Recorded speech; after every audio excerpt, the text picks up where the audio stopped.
Mateus 26, versículo 27. Quem não tem a Bíblia pode escutar. Temos aqui as palavras do Senhor Jesus na noite em que ele foi traído, horas antes da sua crucificação. Mateus 26 e 27.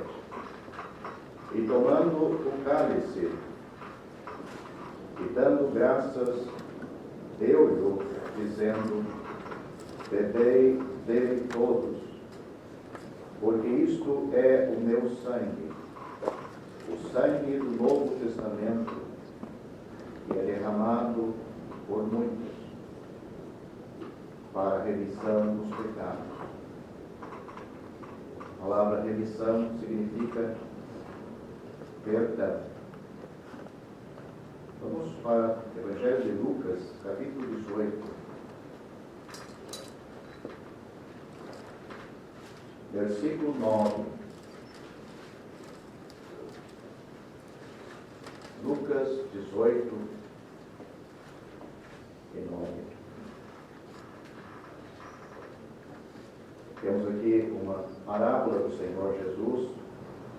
E disse também esta parábola a uns que confiavam em si mesmos, crendo que eram justos, e desprezavam os outros. 2 homens subiram ao templo para orar, um fariseu e o outro publicano.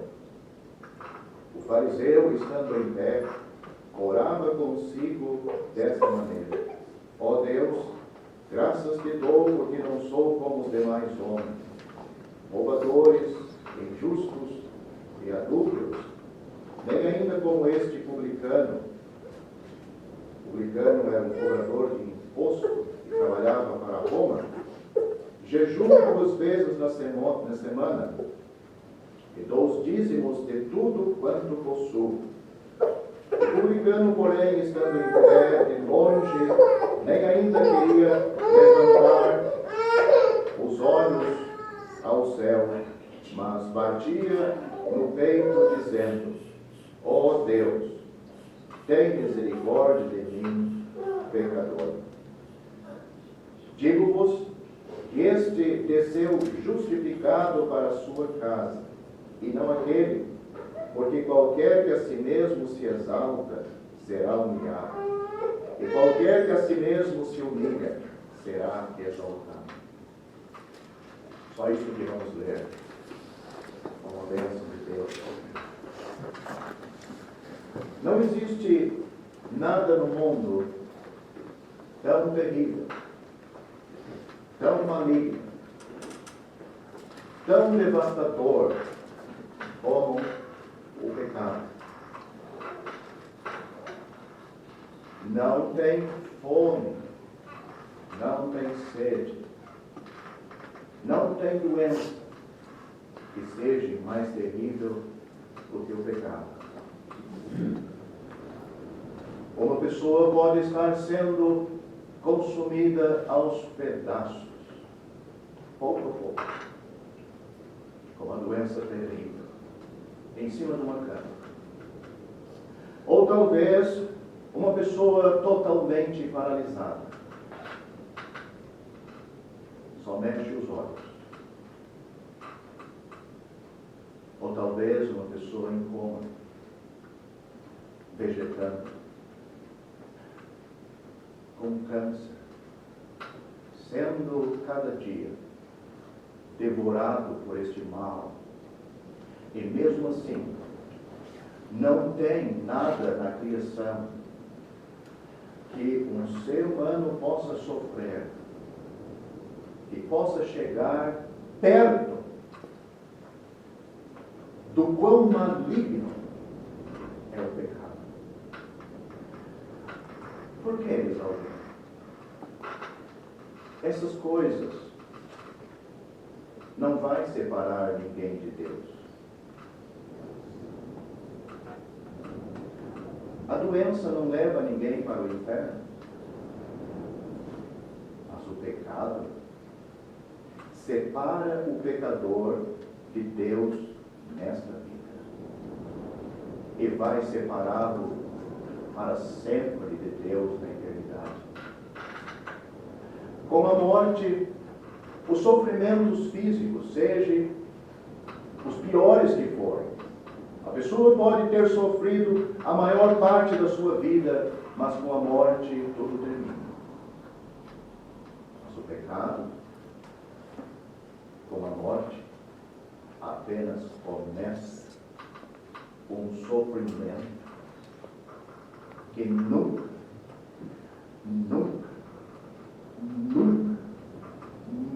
vai terminar. Se no inferno existisse um calendário,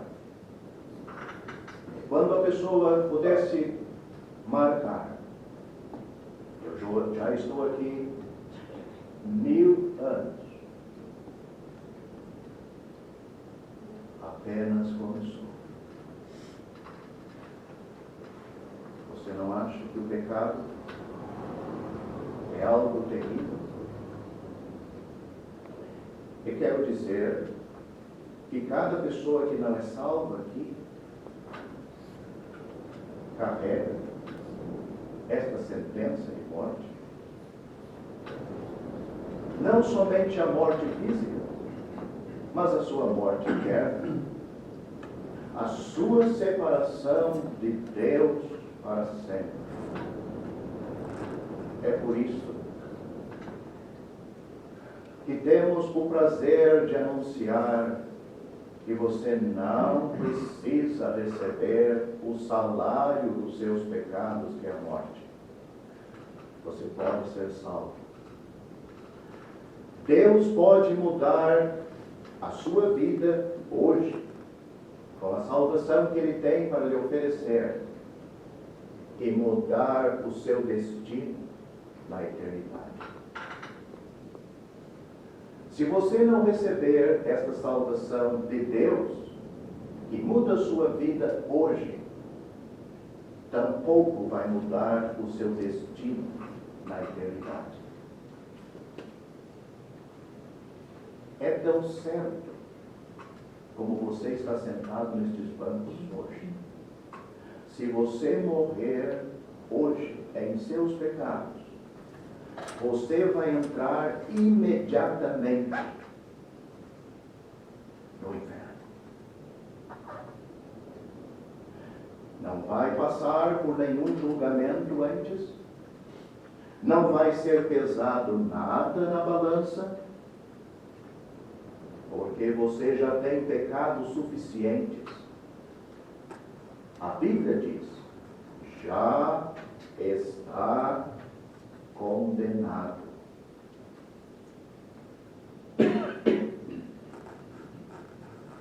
Você entende por que você precisa da salvação de Deus hoje, urgente? Por que Deus tem tanto interesse que as pessoas saibam, primeiramente, do perigo, do risco em que elas correm, morrer como nasceram?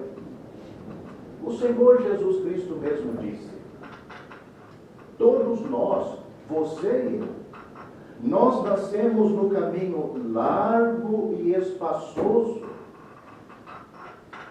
e o fim, disse ele, é a perdição.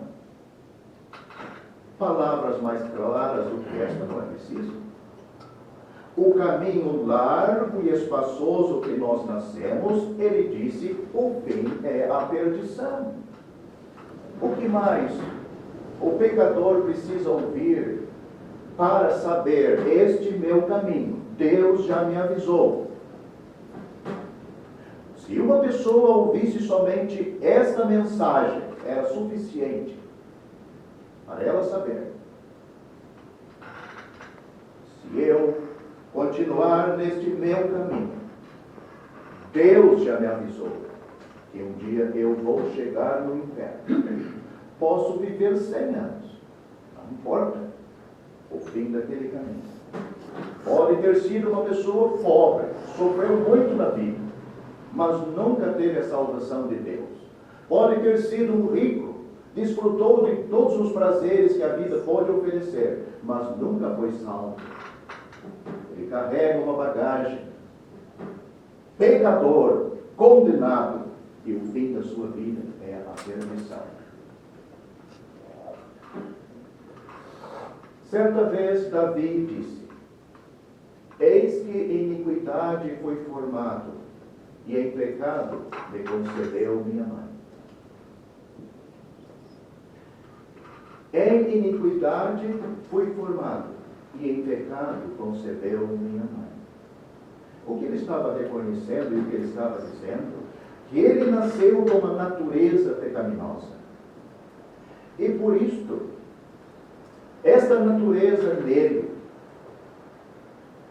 e você também, aqui sentado neste salão, você também nasceu com uma natureza pecaminosa como Davi.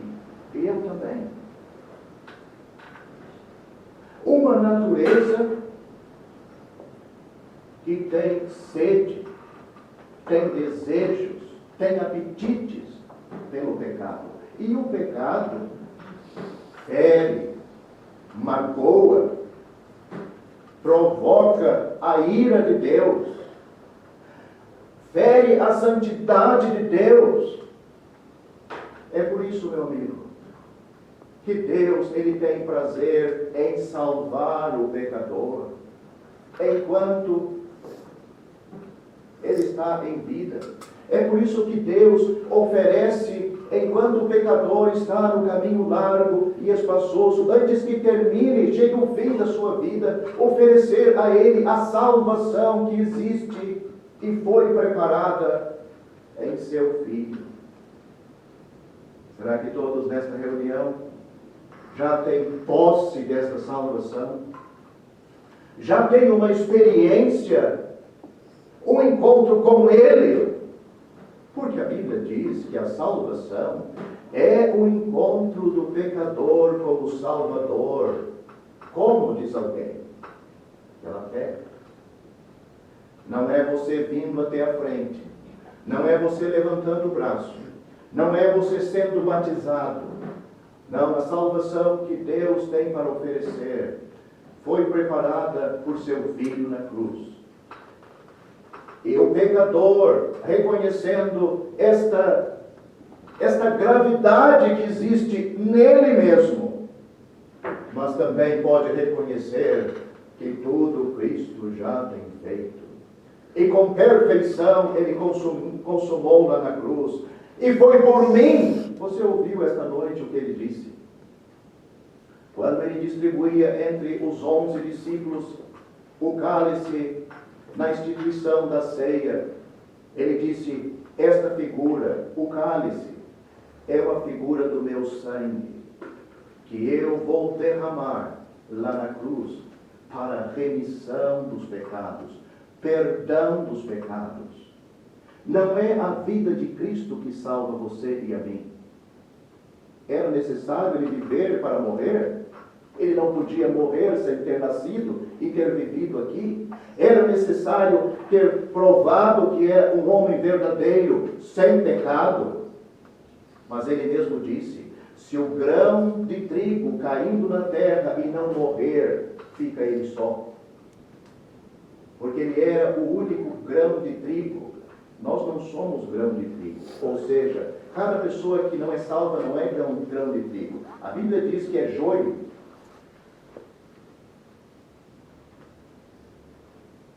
Cristo era o grão de trigo.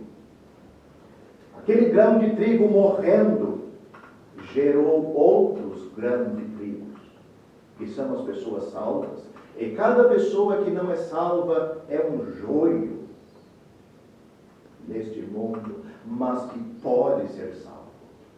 É o desejo de Deus que você, que ainda não é salvo, seja salvo, e pode ser esta noite. Nós acabamos de ler de um homem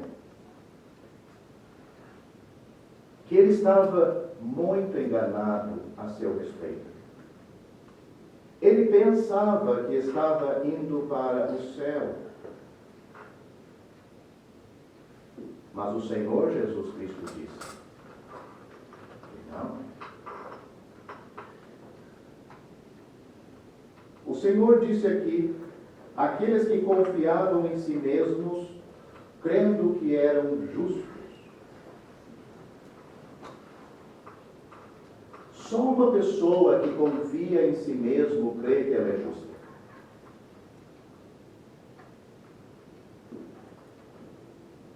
Precisa de um tempo? Só uma pessoa que confia em si mesma, como este homem, crê que ela é justa. Ela fabricou para ela mesma, para a consciência dela mesma, uma justiça que está baseada nela mesma.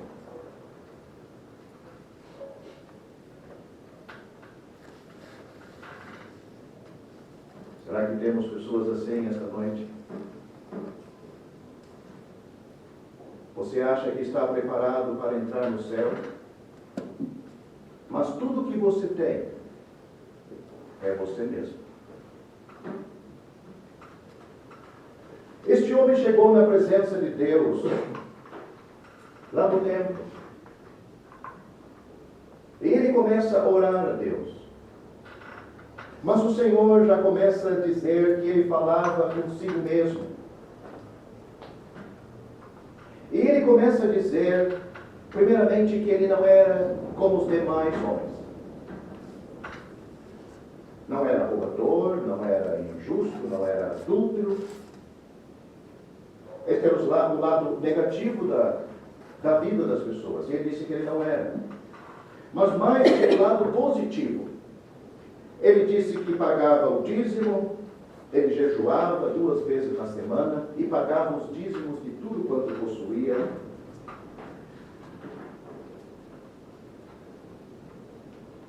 E aí termina a sua oração. Um homem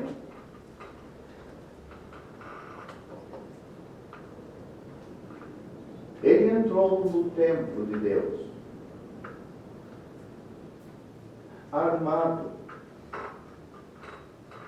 com uma couraça, com uma veste tão grossa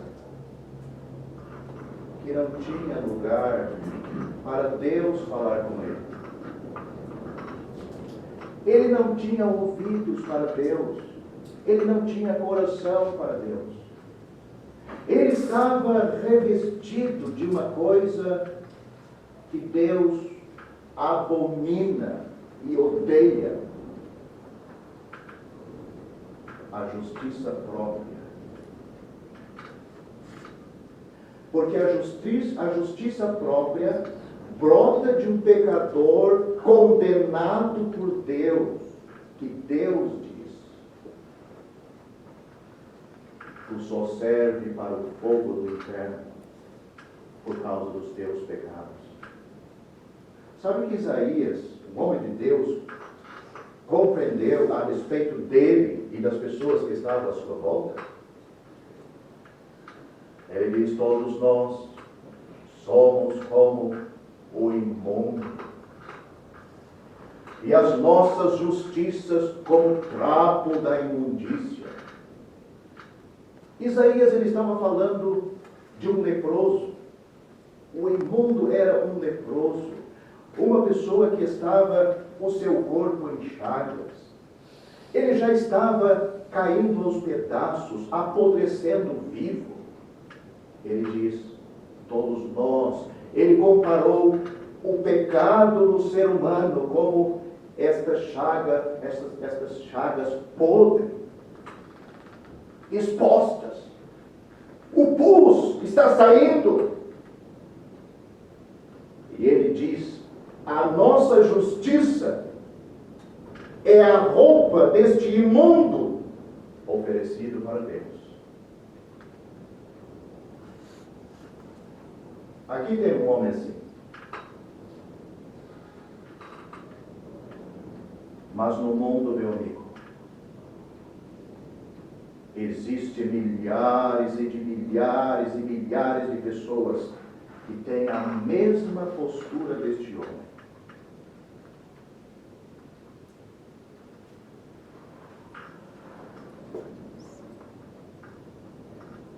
Qual é a atitude do pecador que vai ser salvo?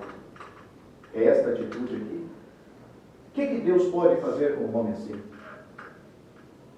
Deus não tinha nada para fazer. O homem era perfeito. Era só aos olhos dele. Qual é a atitude do pecador? Qual é a atitude que Deus espera do pecador que Ele quer salvar? Aí tem o publicano. Ele estava de longe. Ele não queria nem levantar os olhos ao céu.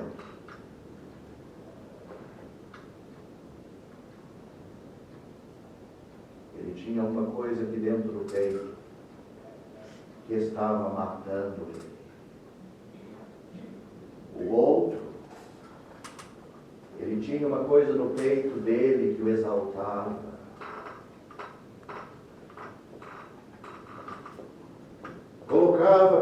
Ele achava que se colocava perante os olhos de Deus, e ele era como um rubi raro que Deus encontrou no templo.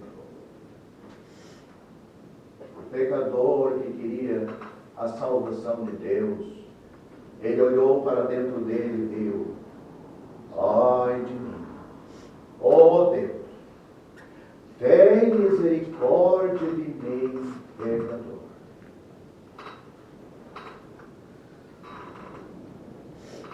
Sabe o que o Senhor disse?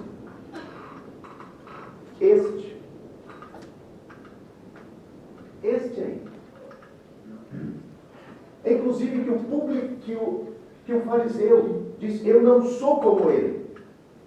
É este pecador aí que o Senhor disse: desceu justificado para a sua casa, e não aquele. O Senhor Jesus não disse: este desceu justificado, mas aquele, tadinho, ele também, ele voltou como entrou, um pecador que só ele não via que estava condenado por Deus, mas este outro homem, este pecador arrependido, clamando e dependendo da única salvação que existia em Deus.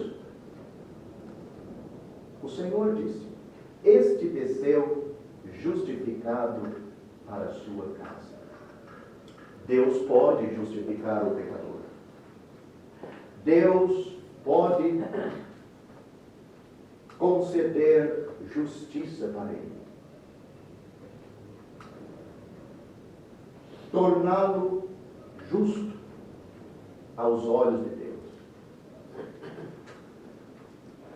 Mas existe uma pergunta a ser feita, não precisa responder para mim. O pecado na sua vida é problema? Lhe incomoda? Porque ele incomoda Deus? Sim. Está preocupado com ele? Deus está preocupado. Porque Ele não tem onde lhe colocar se você morrer em seus pecados, senão no inferno.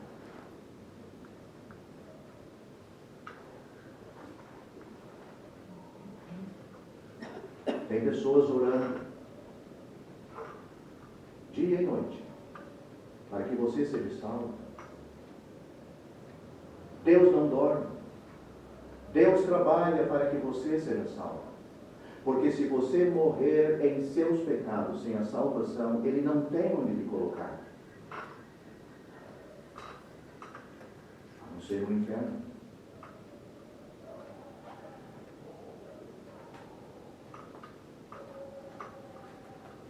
vemos que o assunto pode ser resolvido. Eu não vou dizer de uma maneira fácil, mas de uma maneira rápida. Como aconteceu com este homem? A oração do salvo, ou a decisão do salvo aqui, é menos do que a proposta do outro que não foi salvo. Porque, na realidade, a expressão do publicano, do pecador que foi salvo, era algo que já estava aqui dentro do seu coração.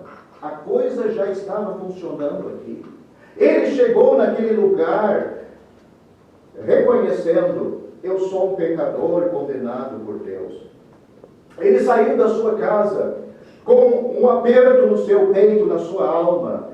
Eu sou um pecador condenado por Deus. Eu sou o pecador. Nós vemos que o outro fariseu, ele preocupava, estava vendo outros pecadores. Mas este aqui ele estava vendo eu.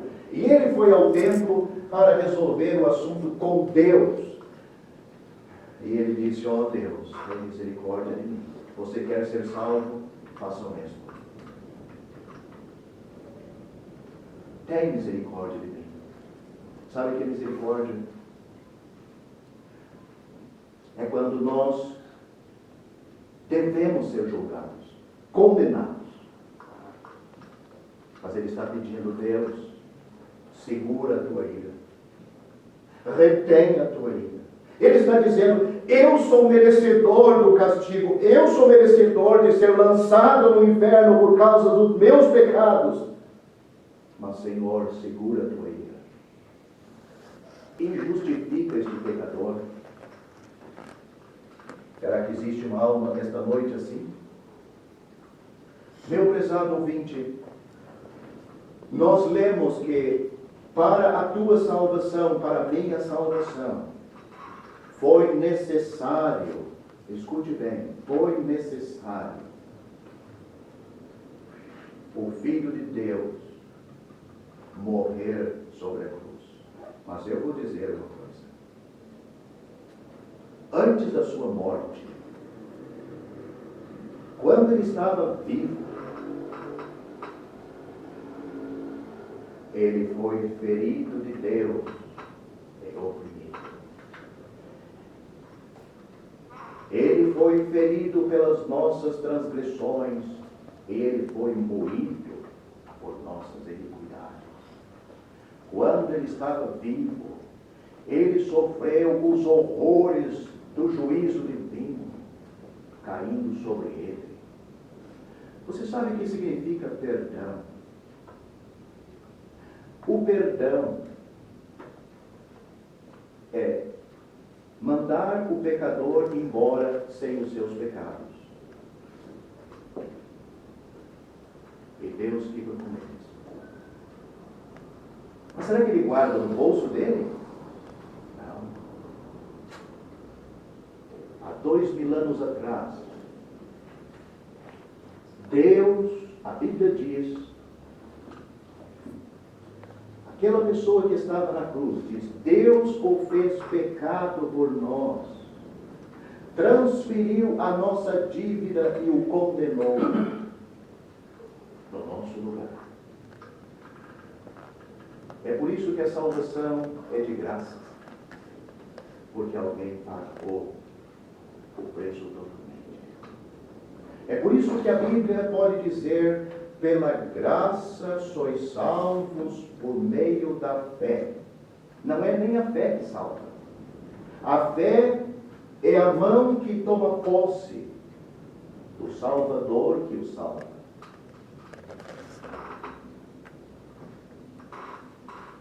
Não vemos o publicano falando de fé aqui, mas ele teve fé. Porque o desespero, o pavor, aquilo que ele condenava, ele estendeu as suas mãos a Deus. E hoje, meu amigo, você tem um privilégio maior. Você conhece, tem ouvido daquele que morreu no seu lugar. Nós lemos esta noite, ele disse: este sangue eu vou derramar por muitos para o perdão dos seus pecados. Você pode aceitar, você pode ser salvo. Você tem que receber Ele. Esta obra foi por mim e para mim. Ó Deus, tem misericórdia de mim e salve este pobre pecador. Meu amigo, você pode fazer isto onde você está sentado, sem reservas no coração. Você pode se tornar hoje uma nova criatura que pode voltar para sua casa tendo do Senhor a mesma aprovação que aquele publicano. Este voltou para sua casa justificado, feito justo. Deus faz aquele pecador justo perante os olhos dele. É Deus que está dizendo. A justiça está ligado com Deus, o trono divino, o trono de juízo. O perdão está ligado conosco, não é? Quando alguém nos perdoa, a gente leva aquilo lá dentro para casa. Assim é Deus. Oh, o pecador, quando é salvo, naquela hora ele se sente a pessoa mais feliz na terra. E depois também, porque ele leva alguma coisa aqui na alma, que Deus fez com ele naquela hora. Quantos têm essa experiência aqui? Quantos? Mas você pode ter. É uma realidade. Espero que você aproveite. Crê no Senhor Jesus Cristo. Você será salvo. Vamos orar.